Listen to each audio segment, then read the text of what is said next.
on democracy. Got it. Okay, let me have to press something, I guess. Okay, are we still on? Are we okay? Yes, we are okay. Sorry about that. Yeah, and so the second provision of the First Amendment is that Congress shall make no law prohibiting the free exercise or abridging the freedom of speech or of the press or of the right of the people peacefully to assemble to petition the government for a redress of grievances. In other words, it's designed to give the minority the right to express dissenting views. You don't need a First Amendment for popular views, for majority views.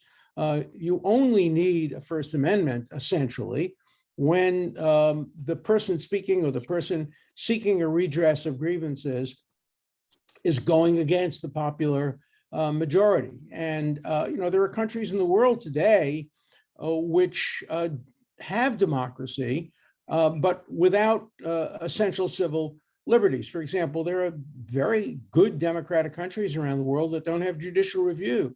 So if the parliament passes a statute, the courts can't come in and say, no, it's against civil liberties, because there's no basis for that. Parliament can pass statutes that violate the Constitution in some democracies. But for us in the United States, the combination of civil liberties and checks and balances on the government were very, very important. We have a division of authority. We have the judiciary, legislature, and executive. They check and balance each other. The courts particularly impose a check on majoritarian and democratically arrived at positions. Now, sometimes this can become very, very confusing. For example, right now, as we speak, there is a ferocious debate going on in Israel. The left and the right have a very different view of the role of the Supreme Court of Israel. The Supreme Court of Israel has for years served a very important function in preserving civil liberties, preserving minority rights, preserving the rights of Palestinians, preserving the rights of dissenters. And the right is very opposed to that. And they're trying now with the new Netanyahu government to weaken the Supreme Court considerably and to have legislative override so that any decision by the Supreme Court protecting civil liberties or civil rights can be overridden by a simple vote of 61 to 59 in the Knesset. Now, the left is furious at that because you're going to undercut what the Supreme Court has done to protect liberty, civil rights, civil liberties. Both sides are claiming the mantle of democracy. Both sides. The people who want to weaken the Supreme Court are saying the Supreme Court is an elitist, undemocratic institution that doesn't reflect the will of the majority, and therefore it should be subject to restraints and constraints, and that will strengthen democracy. That will give more power to the parliament, to the Knesset, to the majority. People on the left are saying, no, if the Supreme Court, the elitist institution, doesn't have the right to protect minorities, it will be less democratic and will become a tyrannical regime like Hungary and Poland and Turkey. And there's an enormous confusion between civil liberties and democracy, between the rights of minorities and the rights of a majority. And I think many people who argue for civil liberties argue for it on democratic grounds because it's so much easier to do that. If you have to admit that civil liberties are counter-majoritarian, civil liberties undercut democracy in some ways, it's a much, much harder fight. Now, some will say, no, you're misdefining democracy. Democracy doesn't only mean majority rule. It means minority rights too. Okay, that's a definitional issue. It's historically not correct. Democracy always meant majority rights. Only relatively recent in human history, even in countries that purported to be democratic, were civil liberties and civil rights regarded as a part and parcel of democracy. But whatever words you use, democracy or anything else, it's very clear that civil liberties, for the most part, is a check on majoritarian rule. That is, civil liberties say, no, the majority doesn't rule. No, the majority doesn't get its way. Civil liberties demands that dissenters have a right to speak. Maybe we can change the minds of the majority. If I may interrupt you real quick, I mean, since you encourage us, what about the argument that people change their mind, right? I mean, how none of us are completely sure that one opinion is correct or one decision is correct or the other. So we need open debate about issues. And even if we decided to go one way, last year, maybe we want to decide to go another way this year. And so open debates and dissenting opinions by the minorities are a means to an end here rather than end in itself. Yeah, no, I agree. I agree completely with that argument. And it was the great Judge Leonard Hand who once said that the essence of liberty is that you can't be too sure you're right, that people will always change their minds. I wish you were right about descriptive nature of what you've said, that people have open minds. I don't believe that America today is a country of open-minded people. I think for the most part, since McCarthyism, in my experience, I've never seen a time when Americans are more closed-minded on both sides. Each side is sure they're right. And if you have the truth on your side, capital T, why do you need dissenting views? I mean, that was always the view, for example, of the Catholic Church. We know the truth. We heard it directly from Jesus. We read it in the New Testament. Why do you need dissenters? Why do you need Martin Luther? We should hang people like that or burn them at the stake because their only role is to disrupt the truth. So I completely agree with you. I think the essence of liberty, as distinguished from democracy, the essence of liberty is the ability to create a marketplace of ideas where people compete with each other for the best ideas and the worst ideas. It doesn't always work. The marketplace of ideas failed in the 1930s in Germany. It failed in the 1920s in the Soviet Union. It's no guarantee of success. Free speech is no guarantee that the best ideas will emerge on top. But as Winston Churchill said about democracy, I would say about free speech, the worst possible system, except for all the others that have been tried over time. Because once you acknowledge that there should be constraints on free speech, then you create a censor. You give some government official the right to determine which speech is acceptable and which speech is not acceptable. And in America, we've chosen a path of saying that there's no such thing as a false idea. That actually is a phrase coined by, I'm sure repeated in the past, but coined most recently by a very conservative justice of the Supreme Court, William Rehnquist, the Chief Justice, who in an opinion said there's no such thing as a false idea or a false opinion under the Constitution. There are false facts. Obviously, there are false facts, but it's interesting how we've approached that problem under the US Constitution. The Constitution protects false facts. I'm entitled to say, without any fear of retribution, that the earth is flat. I'm entitled to say that the Holocaust never occurred. I'm entitled to say that slavery was good for African-American people. I'm entitled to make all of those statements. They are protected by the First Amendment. What I'm not entitled to say is to point to Elie Wiesel and say, you were not in the Holocaust because the Holocaust didn't occur. That's defamation against an individual person.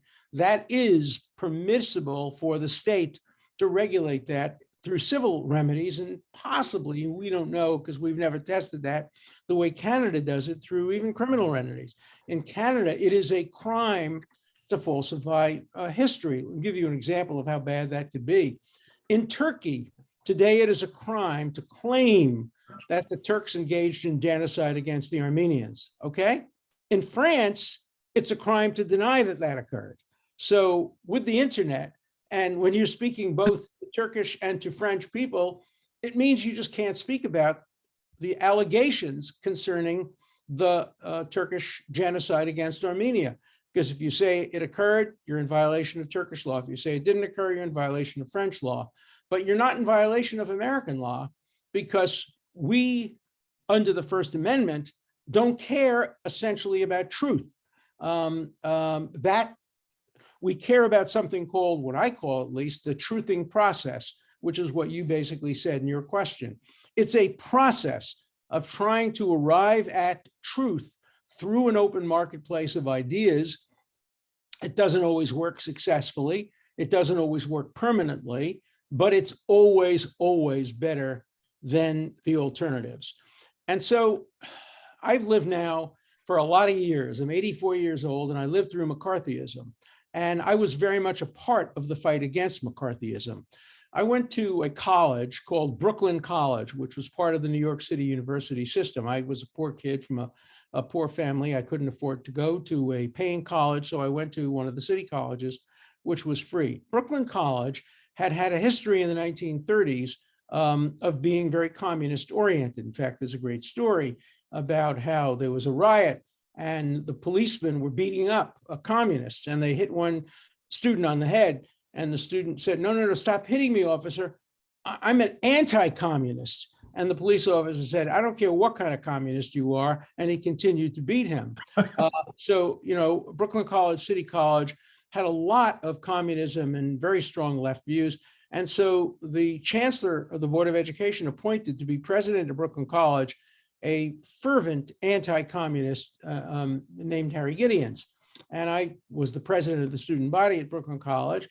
And so I was in constant conflict with the authorities, because although I was personally an anti-communist, very much so, I believe that communists had a right to teach and a right to speak, etc. So I was very much a part of McCarthyism. I knew that. I suffered from it. The president of the college wouldn't write me a recommendation for a Rhodes Scholarship, wouldn't write me a recommendation for admission to law school because he thought I was a fellow traveler communist. So I remember those bad old days. Today's worse. Can I? It's worse. Yeah. Can I just jump in on the communism question real quickly? Do you think there's anything like? It turns out that when we hire a bunch of communists into institutions, they do exactly what they say they're going to do, which is take the institution and suppress what anyone else can do. Is there some resolution to this where we can keep people who are sort of openly trying to suppress other people out of positions of authority without violating your concept of civil liberties? Because my sense is that's how we got our universities where they are now.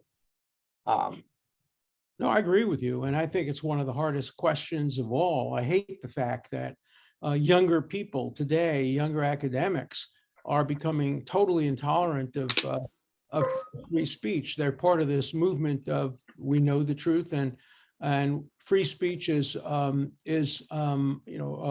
Western colonialist, hierarchical, patriarchal advantage given to advantage white people.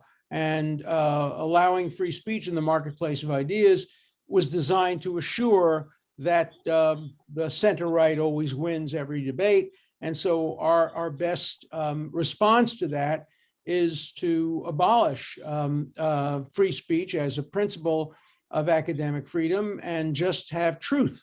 And we have truth as the criteria. It's interesting. Harvard just went through that. In fact, it's going through it today. They made that announcement. So the Kennedy School had hired a guy named Roth, who was the head of Human Rights Watch, to be a visiting fellow. Very often the Harvard Kennedy School invites people to be visiting fellows who come from politics. So they invited Roth to become a visiting fellow. All hell broke loose because Roth is virulently anti-Israel, anti-Zionist, and somewhat intolerant of the views on the other side. And so the school, listening to some donors, rescinded their invitation. And just today, they rescinded the rescinding of the invitation. And they said, Roth, you're invited to come back despite your wrong-headed views on Israel. And I was asked for my view on that. And I think Harvard is right now not to censor Roth, as long as they apply the same standard to everybody. As long as if you have a fellow who was invited and who was against the Black Lives Movement or against some other very popular left-wing cause, he couldn't be or she couldn't be fired.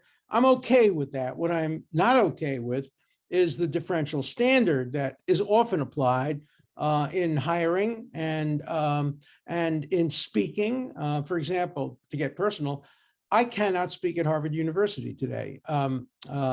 I was there 50 years. I was probably one of the most popular speakers. I always filled up all the auditoriums. But from the day I defended President Trump on the floor of the Senate, even though I had voted against him twice, I am no longer persona grata at Harvard University. When a group invited me recently to speak there, and I accepted the invitation, the head of the group said, you know, we're going to keep the invitation, but we can't allow you to speak on campus. It will be disrupted. You're going to have to speak at the Chabad house a few blocks off campus. And, you know, to say to a professor of 50 years, and they would never make the same views or have the same approach to people who had controversial views on the other side. So, look, I think you have an important point, but I don't know the solution to it. Again, it might be like Churchill's democracy, allowing faculty members to have their views and express them outside of class. By the way, I have a very different position on views inside of a class, and to help replicate themselves through the appointments process is very bad. What's the alternative? I can throw that back at you because it was such a good question. What would you propose? I mean, as an alternative to that? Would you have a test, a litmus test for faculty hiring that the faculty member must support free speech? sure. Anyone can come speak on campus, but if you want to come in and be making decisions about hiring, we need to be sufficiently convinced that you're open to inquiry and you're not just going to take over and destroy. That does not seem like that challenging a position. I mean, I'm not being original here. Like Karl Popper had made this point, I think, but like maybe the guys who were keeping the communists out in the 50s had a point. Like, well, can you have a marketplace for ideas where partly it's controlled, where you concede control to people who explicitly reject the marketplace of ideas? It doesn't seem likely. Yeah, no, but of course, Brooklyn College was wrong because the number of communist professors, it's only a degree, but the number of communist professors were probably a handful at the time. In fact, yeah, but now it's all of them. Yeah, no, that's my point. And the man on the other side of that debate, who I debated a number of times, who was in favor of getting rid of communists, making arguments not dissimilar to yours, even though the numbers didn't support him, was a man named Eugene Scalia, whose father was who was the father of Nino Scalia, my friend Justice Scalia. He was Professor Scalia was an Italian fascist. I mean, I'm not using that as an epithet. He was a member of the New Jersey Italian Fascist Party, and he got his PhD under Columbia, under a professor who admired and wrote about fascism. So it was a real debate back then between fascists and communists. And, you know, we're lucky generally in America.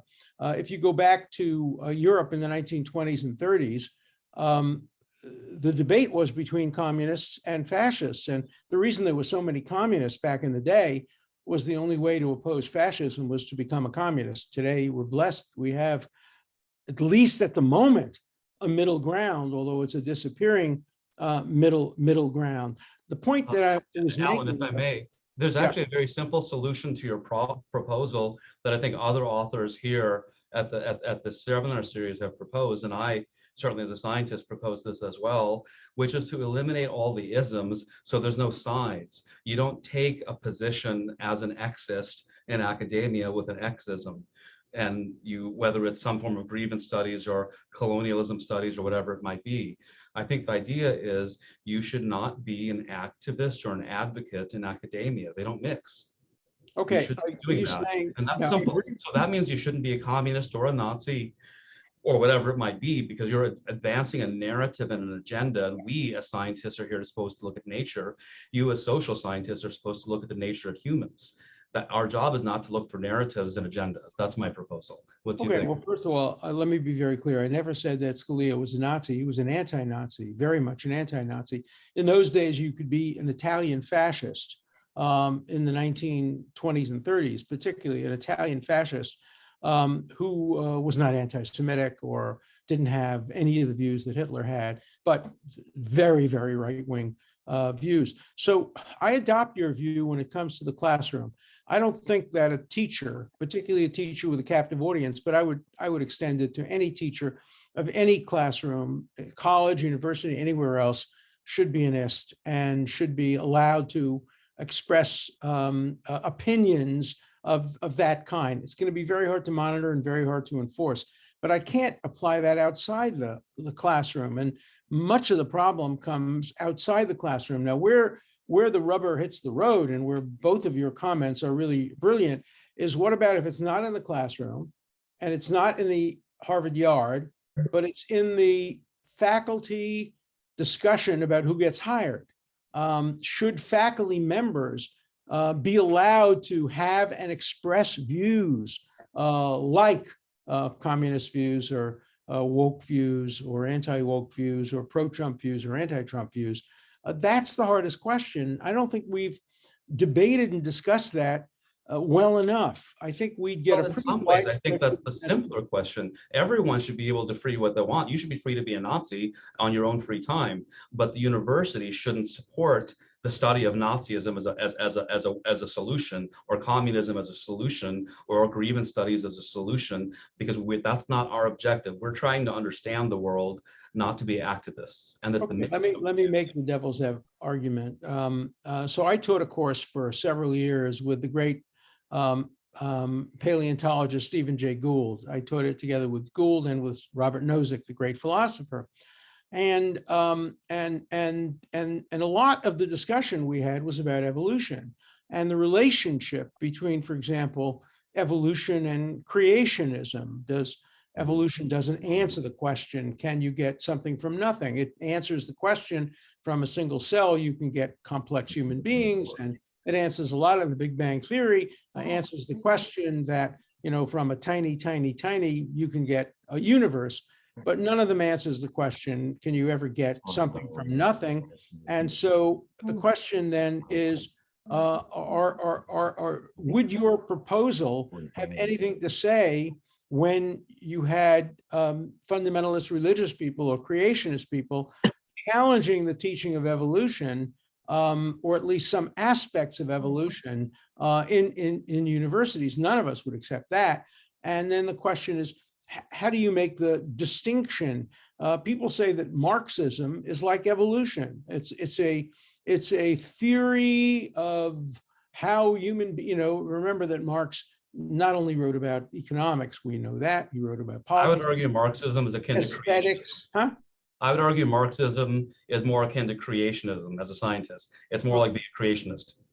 That's well, it's interesting. Gould asked me one day the following question. He said, the best applicant for his PhD program that year, the best applicant in terms of grades, in terms of creativity, in terms of every criteria that you would want, was a creationist. That is, he believed in everything in evolution, but not the beginning of evolution. And he said, none of this can be explicable without a clockmaker God or something beyond what science can prove. And he said to me, Alan, you're a civil libertarian. Would you accept that student into the program? And my answer was very simple. Yes, people are entitled to their views, but what if it then became, he was such a good student, wrote so brilliantly that he was up for a faculty position, and nobody on the faculty believed in creationism, or in your case, Marxism. How do you deal with that in the context of academic freedom? And I'm not suggesting I know the answer. I'm suggesting that there is no good answer. That your answer is a slippery slope, and my answer may not be a slope enough. Go ahead. But I mean, this seems like an easy distinction between the creationist case and the case we're talking about, and that, like, you can be a creationist, you can believe that at the deepest part of your soul, and still not be opposed to people who favor evolution expressing their ideas. You can't be a communist and you can't be a wokester and be committed to the idea that people should be able to express contrary ideas. It's part of the philosophy. So it seems like we need to find some sort of fixed set of the largest set of ideas that won't collapse the set to nothing. That seems like the problem. And look, I agree with you, and I think it is a matter of degree. I know woke people who believe in free speech, and I know communists who believe in free speech, European communists. I had a lot of dealings with Euro-communists during the 1970s when I was defending dissidents in the Soviet Union. And my main allies, I was representing two young men who were sentenced to death for trying to steal an airplane with Jewish young people on it to escape to Sweden. And they were arrested and they were sentenced to death. And my biggest allies, and we won the case, were Euro-communists, the French communists and the Italian communists, who took a very different view from what was going on in Moscow, but they still had a lot of influence. And their involvement in the case saved the lives of these two young men. So, you know, creating criteria, creating lines, having litmus tests, making somebody stand in front of the faculty and say, I am now taking an oath to Jefferson and an oath to Madison and an oath to free speech. It does not resonate well with a civil libertarian. I understand your goal and I join you and share that goal. It's the means of achieving that goal, which I think troubles me and probably troubles a lot of other people. I know that. I'd like, in that regard, you suggested it was a slippery slope. I see no problem. If someone's a creationist but a good scientist, it doesn't matter, right? I mean, you judge them by whether in their field they're doing good work, and whether they're loony outside their field is completely irrelevant. So I don't see it as a slippery slope or even a particularly difficult issue. You hire them. You know, as I listen to this conversation, I'm really struck by the arrogance here. I mean, By the what? I missed the word. arrogance. I mean, Newton's laws at the time, in the turn of the century, if you'd said to somebody Newton's laws were wrong, they would have called you a creationist. You know, if you told people at the time of Copernicus the Earth is not the center of the universe, they would have called you a creationist. I mean, who are we to decide what is truth and what is not truth? So many times in history, there've been theories that nobody has regarded as acceptable. There was complete lunatic that people thought were complete lunatics, turned out to be actually the truth. So I'm really opposed to anybody saying anything. My view, in the university, you can teach whatever you want. I mean, So, that's the marketplace of ideas. Let's question you on that then. What if a person said, I want to teach a course at Stanford, at Harvard, at Princeton, at Cornell. I want to teach a course in which I argue that freedom of speech is antithetical to progress. I mean, there was a professor at Brandeis, maybe you'll remember his name, from the Frankfurt School, a French guy who taught at Stanford, taught at Brandeis back in the 50s. The name, I'm having a senior moment. And he was one of the first people to argue strongly, intellectually, academically, brilliantly, wrongly, against freedom of speech, saying it was freedom of speech that produced Nazism, that it's very important for there to be controls and constraints on speech, et cetera, et cetera. He wasn't very good at indicating who should do that. But the question then arises, and I think it's the core question, those of us who believe in total academic freedom, who believe totally in free speech, who feel totally in due process, how do we deal with a professor who's about to be fired because he's teaching his students that free speech is bad, that due process is bad, that freedom in general is bad, that it's much better to be constrained and controlled by rules that have been tested over time. How do you deal with that person? That's the paradigm. Okay, so Well, I don't see a problem. I mean, if he's a brilliant, it depends on his field, law professor or whatever, then his students can debate with him, and it's not indoctrination, it's a class, and you can disagree with your professor. So I don't see the problem at all. But if his philosophy is, if you disagree with me, you fail the class, which is the state we live in, that does seem like a problem. no. Well, I think there's a simple Anyway, solution. I think, guys, Gödel's theorem is actually the source of the problem here. There is no complete system. So we can't sit down here and say, simultaneously have free speech and simultaneously say somebody cannot express the view that free speech itself isn't a good idea. And fundamentally, that's a friction that we have to deal with. And I think, yes, I don't know what the answer to that question is. What let's change it a little bit, make it a little more difficult. The professor comes in and says, I'm completely in favor of free speech and due process, but only for people of color. They are entitled and deserve free speech and due process as the result of their history of oppression.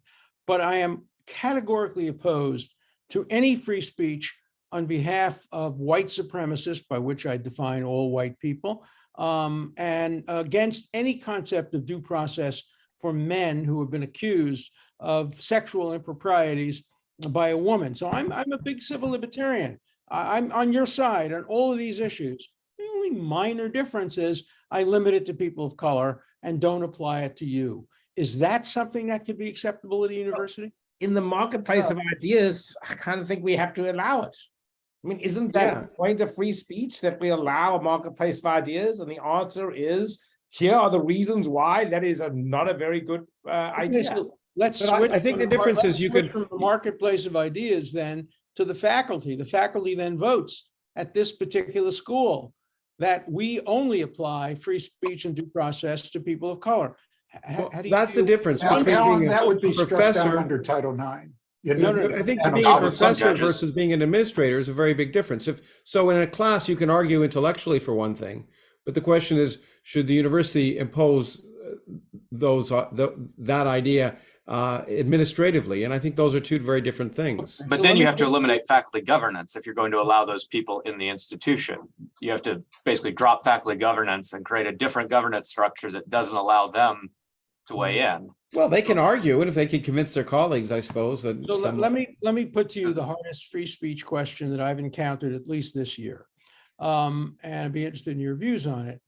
14 clubs at the law school, great law school at the University of California at Berkeley, 14 clubs have amended their charters and their constitutions and have said, we will not allow anybody to speak at our 14 clubs, which include the feminist club, the gay club, South Asian club, other clubs, 14 clubs, all sponsored by the government, because it's the University of California, have said you cannot speak on any subject if you are a Zionist.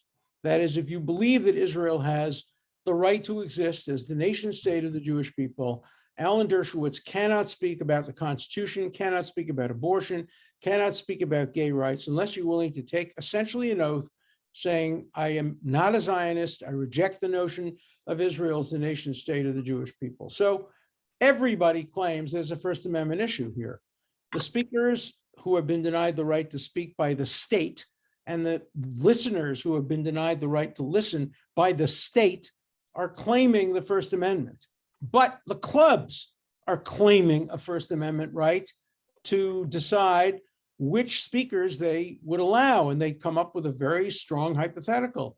What if Hillel, the Jewish organization on campus, had a rule banning all Holocaust deniers or all members of the Nazi Party from speaking at a Jewish club? Which side of the First Amendment do you come down on those issues? That is just one example. The Supreme Court is hearing a case this Friday and then again next week about the relationship between free speech and the internet. Private companies are deciding what can and cannot be put on their platforms. Both sides are claiming First Amendment rights. The people who have been canceled are saying, look, this is like the government. This is such a powerful, strong group of people who are really affecting what people can hear and see in this country, and they're not allowing me to speak. And then the platform says, wait a minute, but we have our First Amendment right to decide who to allow to speak and who not to allow to speak. You know, it used to be the case that First Amendment issues were presented in somewhat simpler contexts. Today, they're presented in extraordinarily complex contexts, and we would have the same debate, by the way, if there weren't a First Amendment.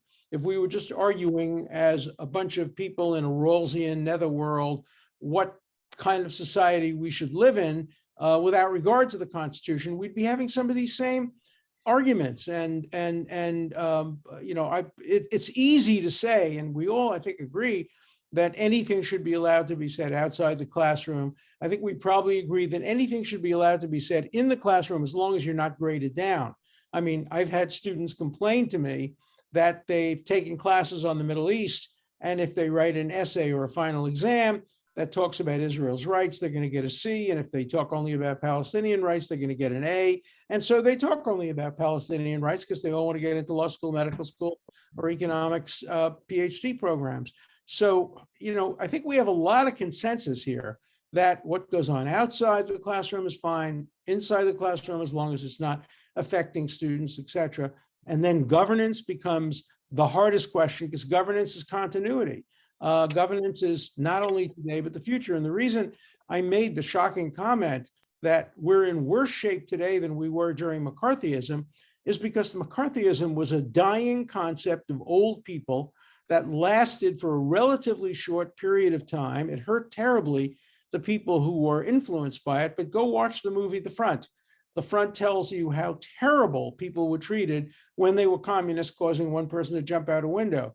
But then The Front, the film, is made by people who were blacklisted by McCarthyism, and they're all celebrated and they win Oscars. So it was a horrible blip in America. It was about the past, not about the future. Woke censorship, cancel culture is about the future. We, everybody on this, I can see only some of you, and you all look like you're over 30 or over 40. We have a view, but if you would sit down with equally brilliant people that are here, but who are in their 20s today, I think you'd hear a lot of points of view that are inconsistent with what we regard as civil liberties. That's why I entitled this speech, Civil Liberties for Me, but Not for Thee. Everybody says they support freedom of speech and civil liberties, but once you press them down on particular issues, I used to do a class where I asked in the beginning of the class, how many of you believe in total free speech under the First Amendment? And virtually every hand would go up. And then I'd say, how many of you think that that includes Holocaust denial? Some hands went down. How many of you think that includes sexual portrayals of people in a way that demean women? Other hands go down. How many people think that racist speech? Other hand. By the end of the class, there were very few hands up because everybody favors free speech, but not for me, but not for thee. In fact, the vast majority of Americans don't favor free speech as an institutional concept. They favor free speech because they think that they benefit from it. But as soon as they are pressed as to an issue where free speech hurts them enormously, many change their minds on that. And that's why free speech will always essentially be a minoritarian and civil liberties not a majoritarian issue, and why it's so important. But I think the major point we've been making here today, and the one that I don't know the answer to, and it's probably something I should write a book about or get more deeply into it, and that is the issue of the effect on governance of universities of people who have views that are antagonistic to our views on due process, civil liberties, free speech. I don't know the answer to that question, and I'd be fascinated to hear from more of you. How does it affect governance? For some of you, the issue seems easy. For others of you, it seems easy on the other side. For me, I'm very confused about this, and maybe by the end of this discussion, I'll have a point of view. But if you ask me to vote now on that, I would have to abstain. I'd have to say I need to go back and do more thinking, more work, more historical analysis on the role of governance and its relation to free speech and due process. Can I just jump one more quickly, maybe one attempt at cutting the Gordian knot on this? Is it possible that the answer is the marketplace of ideas needs to take place between institutions, not within institutions?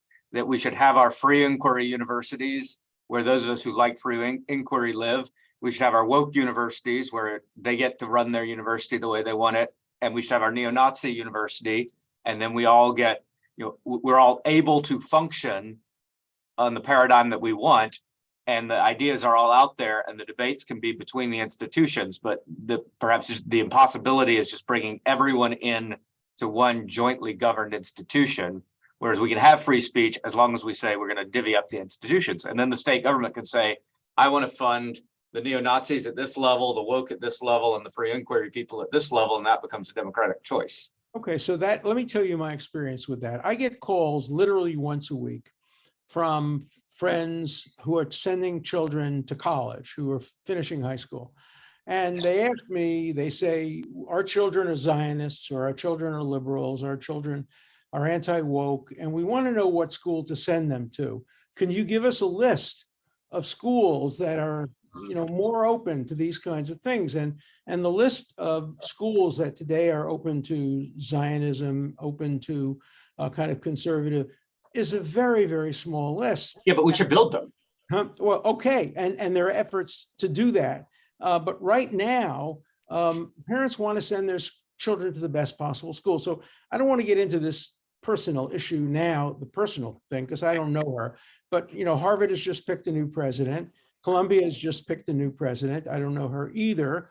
But the Harvard president has a history of less than complete tolerance for freedom of speech and for due process. She was the dean who was responsible, in part at least, for the firing of Ron Sullivan, who was a great law professor, and who was the master, you're not allowed to use that word anymore, master who was the dean of one of the colleges because he had defended Harvey Weinstein. So we're having a movement now toward picking, again, I don't want to get personal because I don't know enough about any of these people, but picking college presidents and college administrators and deans on the basis of their, both on the basis of their own identity, but also on their views on wokeness. And I see this as a developing danger because students and faculty are influenced by who runs and who heads the institution. I mean, I'd say send them to the University of Chicago. At least we have the 3 principles. We at least put a lot of lip service to standing up for them. And the recent president has made a statement to that effect. Not all is well here, but maybe we should work from the institutions within and seek presidents that stand up for these principles and encourage them to do so. I think today, Harvard University, Princeton, Dartmouth, Columbia would be very much against a president who was vocally supportive of these values, because these values today are not majority values on college campuses, and they're not majority values among the faculty. And, as again, Leonard Hand, who once said, when liberty dies in the hearts of men and women, there's very little that courts can do to save it.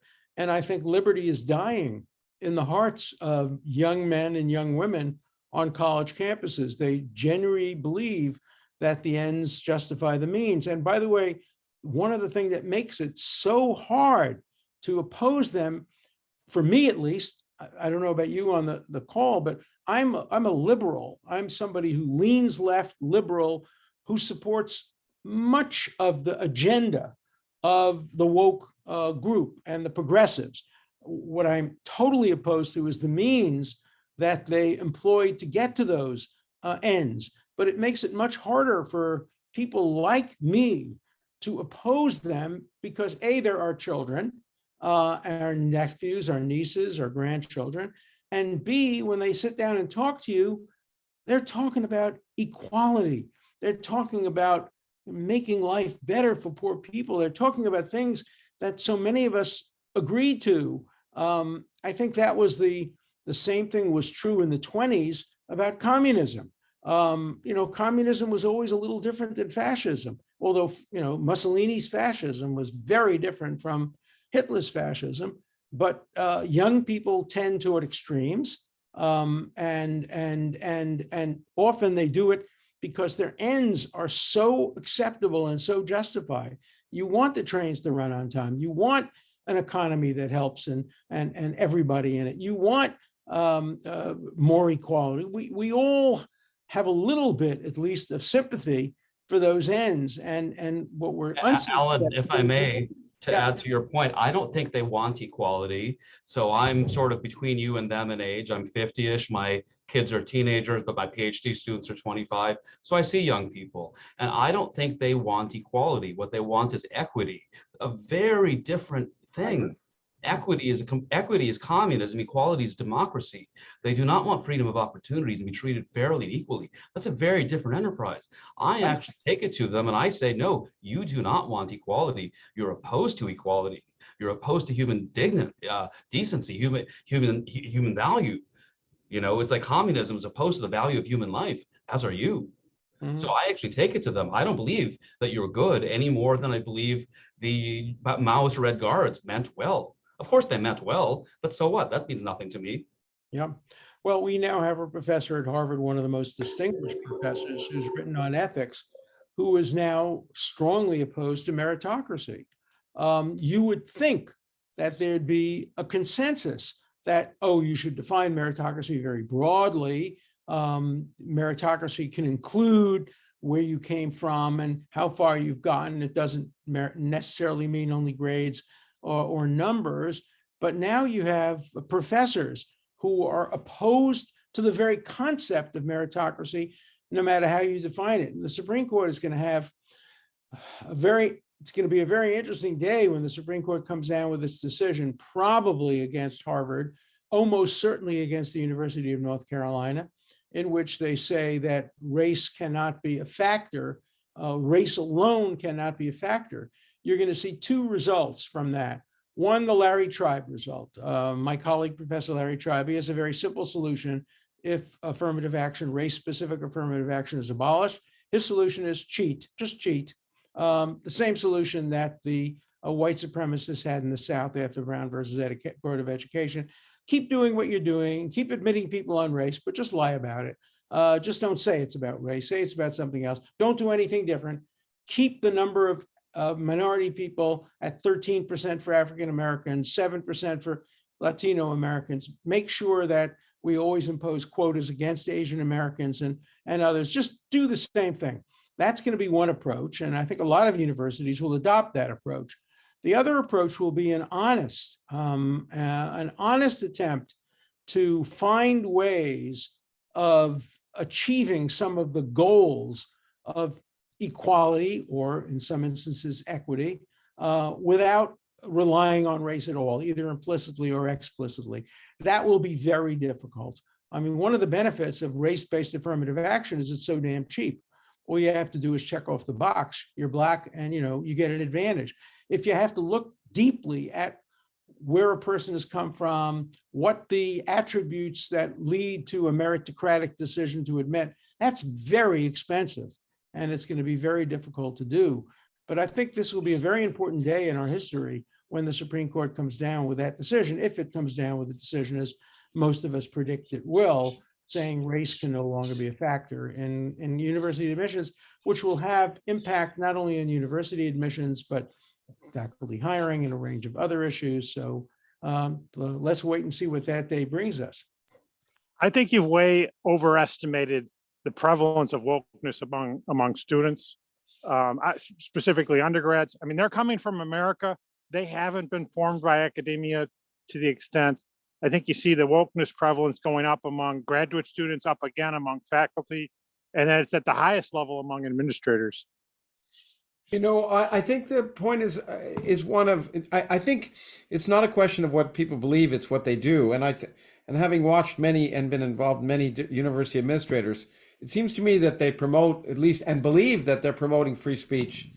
But when presented with the expediency of addressing social media pressures, potentially advertising issues that might relate to their donations or student applications, those beliefs will immediately be discarded in favor of doing what seems to be, for them, the lesser of two evils, which is to say, well, we'll get rid of free speech here, but what we'll do is we'll be viewed as progressive and be applauded elsewhere. So that university administrators basically just don't have the backbone to follow their beliefs. Well, no, I completely agree with that, except one difference. I don't think they have beliefs. I think that to become a university administrator, essentially, you have to be somebody who says, I'm pragmatic, not principled, and I'm going to watch which way the wind is blowing. And I've seen that over my 55 years in academia. I've never seen a less principled group of people than university administrators,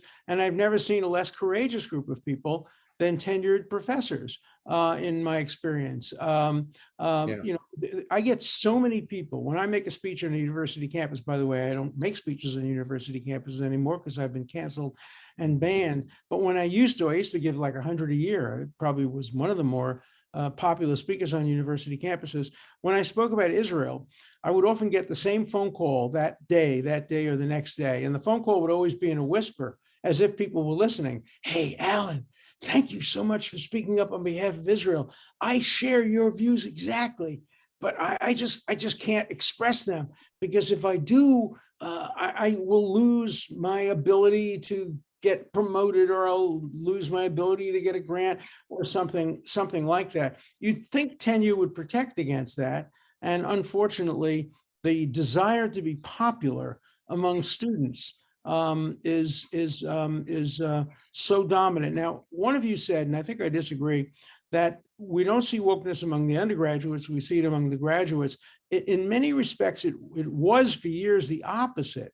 And that is law schools, medical schools, engineering schools, economics departments, they were immune from some of these infections.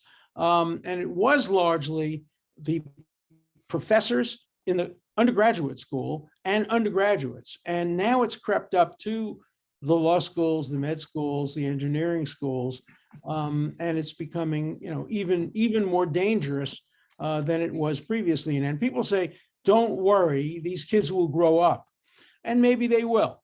You know, if you want to get a job at Goldman Sachs, you're not going to go in and start espousing anti-Zionism. It's just not going to help you get your job. What works in undergraduate popularity doesn't work when you want to get a job in McKinsey or when you want to get a job in other kinds of things. So the realities do have an impact on students' attitudes. But I think a lot of these attitudes, these woke attitudes, will continue among students when they become adults and when they run for Congress and when they become editors of the New York Times and senior partners in law firms and Goldman Sachs. So I think it's a very, very dangerous trend. I should add that regarding the cowardice of faculty, but partly it's because right now I think they have good reason to be afraid at universities if they speak out. After a Wall Street Journal piece I wrote on ideology and science, and I had, I think, 5 faculty write to me emails, but I think every single one, well, 3 of them at least, you said they were using assumed names and a private account because they were afraid to agree from the university email address. No, I know. Look, there's no question that that legitimate, genuine fear by students, coupled with peer pressure, has driven people to express views or fail to express views that they would otherwise have. I think one of the things that this current environment does, and I heard this from friends of mine, students, it drives a lot of people to silence. That is, they don't express any views. They just think it's easier to navigate, and maybe that's the reason why one of you said wokeness isn't as dominant among undergraduates. That may be true, but I have to tell you, among undergraduates who speak, wokeness is very, very dominant. I'm very active, obviously, as you know, I'm sure, in the whole Israel issue, and I think the typical, and where I spoke, the typical group that would come to hear me speak would have three groups. One, virulently anti-Israel, 10-15%. You can't change their views. Norman Finkelstein, Noam Chomsky, you can't change their views. Virulently pro-Israel, pro-Netanyahu, pro-Israel, pro-Zionist, you can't change their views. And then there's the 50, 60, 70% that may have views, that may be views subject to change, that may have favored the former government of Israel, not the current government of Israel. And then the large group within that who won't say a word, who will not become involved in any discussion of Israel on campuses, because as one student put it to me, it's a no-win proposition. It will affect my dating life, he told me, and it will affect my academic life. And so I'm just keeping my mouth shut on that issue. I could expand upon that from the perspective of which groups tend to participate in these activities, this culture of modern day McCarthyism, this wokeness. I see it at the highest level, the university principals, and the lowest level, who are the undergraduates. And who trains the undergraduates? The education departments. This is the stuff that Jordan Peterson and John Ellis write about. And I don't see it in professors. So I'm in science, and what I see professors doing is saying, I want to bury my head, be left alone, and hopefully work shall set me free. Work shall set me free. And I say, don't say that. We should be striving for something better. We should be striving for freedom, not just being scientists in the gulag, where we put our heads down. But I can assure you that I've been witch hunted and outed and tried to be canceled by two groups of people, both two different deans, the dean of science and the dean of diversity, as well as undergraduates who try to out me for my public statements online, where I question everything from feminism to anti-colonialism to critical race theory and so forth and so on. And I do this sometimes just publicly as a citizen. Sometimes I do it as a professor writing to other professors who will write about a critical race theory, and I'll say, no, I disagree with you. And these people often complain to the deans, and I get into trouble for it. So the university administration is really sensitive to, oh wait, we can't have dissenters like Pat talking, because otherwise then undergrads will complain. It's a very small minority, but everyone else is afraid. All my fellow colleagues just want to do work and hopefully they'll set them free, but it won't. Look at this most recent event that's become actually controversial. People have been on the right side of it, some of them.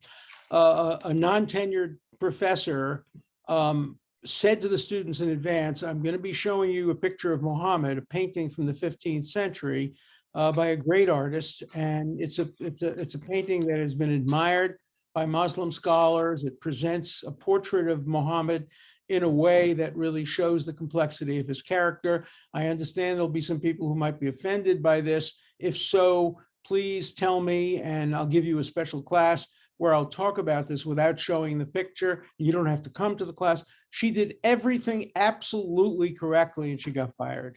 And now there are people who are objecting to that, particularly artists and professors of art history, et cetera.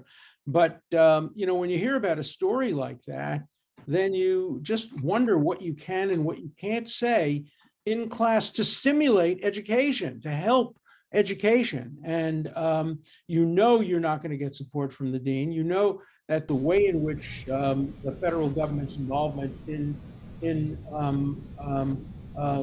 colleges works, that if the school comes out against a person who has views like that, they're going to always win. They'll be touted. But if they offend students that way, then there'll be a Title IX, Title X, whatever investigation, and you always err therefore on the side of finding for the woke progressive point of view, even though they may not represent a majority. They represent a majority of the students who are prepared to speak out and file complaints and be aggressive against teachers.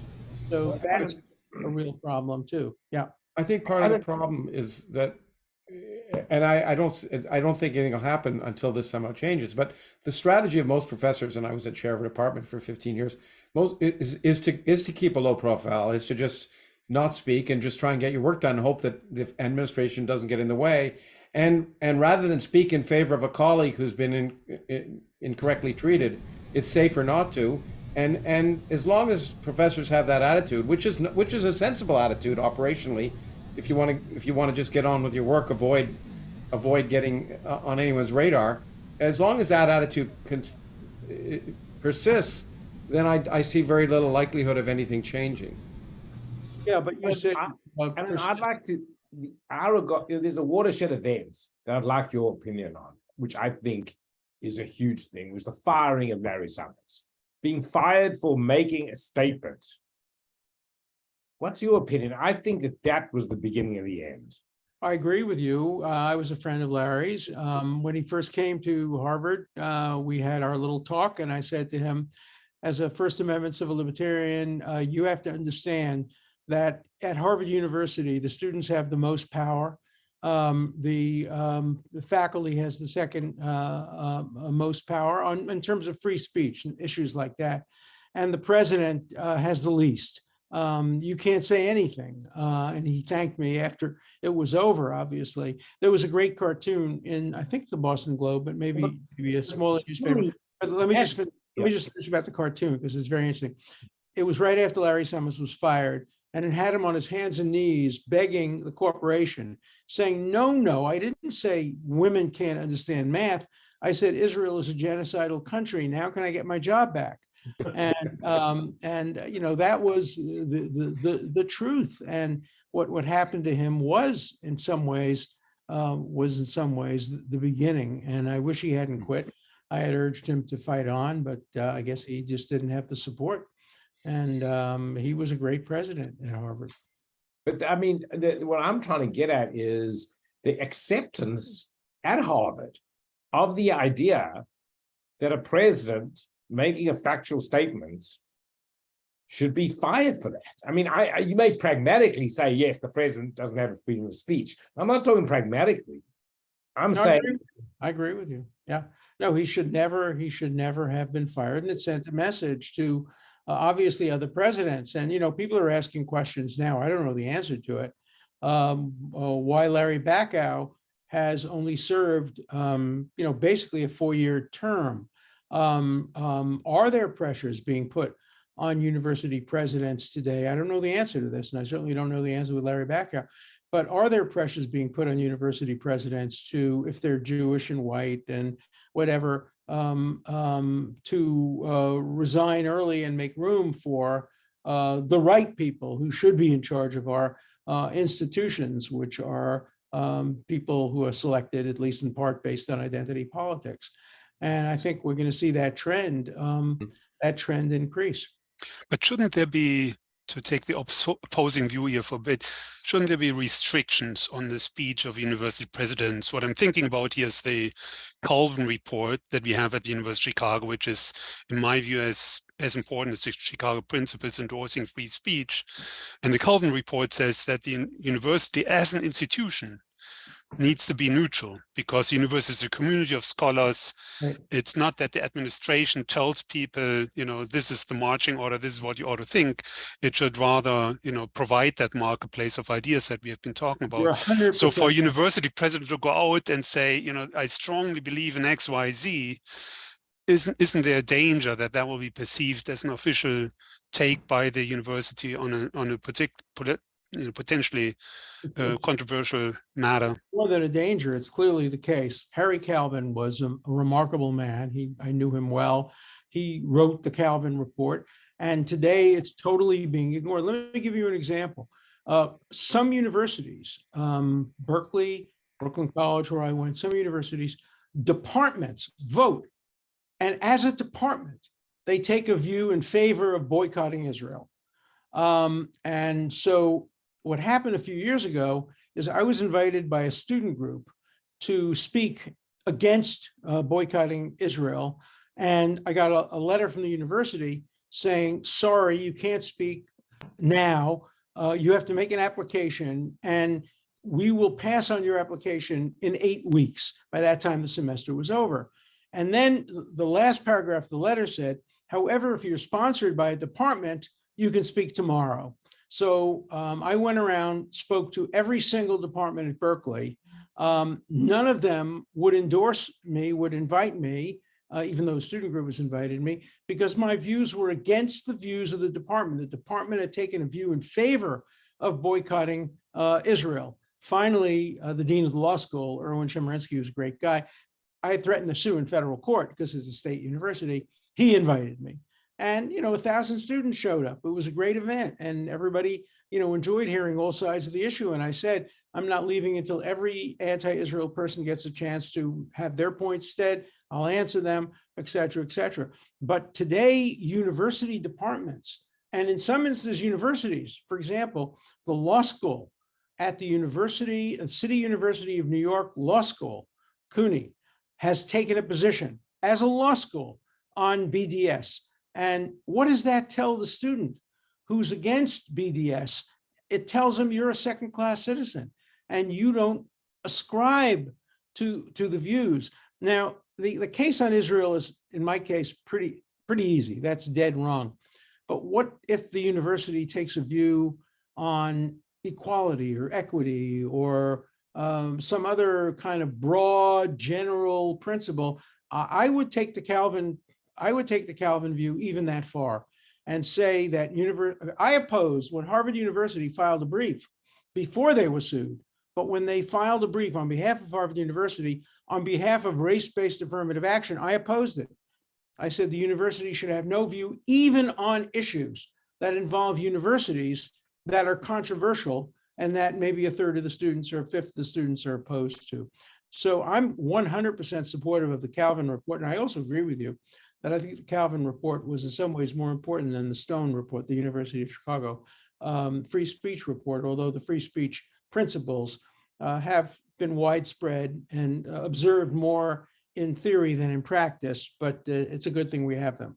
So thank you. So University of what Chicago. about the argument that Summers violated the Calvin report then? I mean, is that, would you say Summers didn't because he made clear these were his private views and not the views of a Harvard president, or because these views pertain to what a university needs to do on which presidents actually can speak out? Well, I think The point about it was a Summers. seminar, it was a small group, and he was just asked to express his views on a scientific issue that was presented. His opinion was entirely factual. I think that's the important thing. It was just a scientific fact. Nobody contested the fact. The fact that he was clobbered for that, I think, is appalling. Yeah, no, I agree with you. My wife is a PhD neuropsychologist and very much a feminist, and her studies, she said, confirm the view that that there are issues, whether they be cultural or biological or genetic or who knows, but that produce the result that Larry was talking about. Any other questions or comments? This has been extremely enlightening for me. I have to tell you, I'm going to write an article about this because the way I think is to write and to work out my views in writing, but I don't know the answer to the governance issue.